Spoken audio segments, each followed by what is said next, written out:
Hey, what's up, guys? I know I announced I was going to do this a while ago, do like a cannibal week, and for some reason stuff just happened and I never got around to doing it. So I've had all these cannibal films in my to-watch pile for like half a year now, but I'm finally getting around to slowly watching them or whatever, so I'm going to start laying out these reviews, get it kind of done with. But this one I watched a few nights ago called Eaten Alive, put out by Severin this year, and I don't know how well this sold actually, because I know they still have, you can still find this limited edition slipcover in the stores and stuff, and it comes with the soundtrack. So I don't know if it just didn't sell well or what the deal is, but yeah, they still have a decent amount of copies of this left. But it says the infamous Italian cannibal classic, now fully restored in HD for the first time ever. And I watched some features on this too, and basically the backstory to this is, which guy, Umberto Lenzi, he did Man from Deep River, and it was a huge success and all that, and the German company, I think it was, wanted him to do a new cannibal movie, basically, because Man from Deep River was so successful, and he wanted a big budget, and the German company didn't want to give him the budget he asked for, so they essentially hired Ruggero Deodato, and he gave us Cannibal Holocaust, and Umberto Lenzi ended up coming back like a year or two later and ended up doing Eaten Alive, and that's where this film came from. And this is before Cannibal Ferox. He ended up doing that after this, but this is his second cannibal film after the success of Cannibal Holocaust and stuff. But essentially this one, it has, what's the guy's name? Ivan Rassimov from Man from Deep River. He plays like a cult leader, like a Jim Jones type character, and he basically has a cult in the middle of the jungle, just like Jim Jones does. And this lady in America, her sister ends up going missing. They don't hear from her, and she ends up getting some kind of footage or pictures back that finds out her sister's part of this cult in the jungle with Ivan Rassimov, and she ends up enlisting this dude who actually was in Cannibal Holocaust also, to basically take her in and get her sister back from this cult. And you know, there's a bunch of cannibals in the jungle too, so it's kind of like a cult movie and a cannibal movie.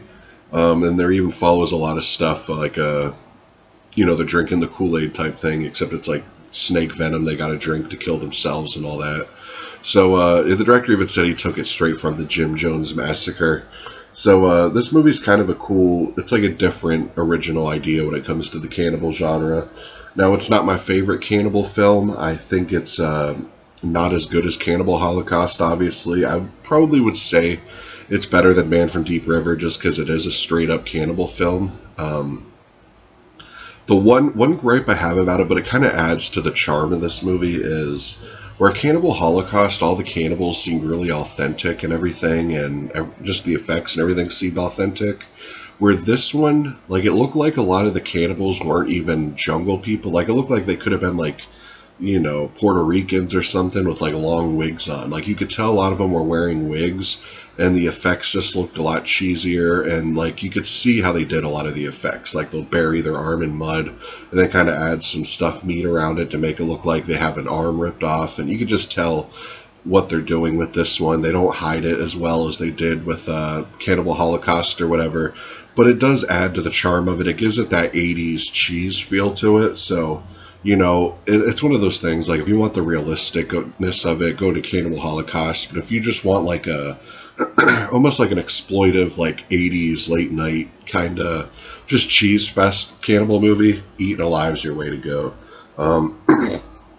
But sorry, I'm sick, so if I sound like shit, excuse it. But yeah, I'm getting over a pretty nasty cold. But you know, the transfer looked pretty good. It looked I'd say it's not as good as like Grindhouse's releases of like Cannibal Holocaust or Cannibal Ferox or anything like that. But it's of quality as far as Severin films go. It pretty much matches a lot of their other kind of gritty releases like this.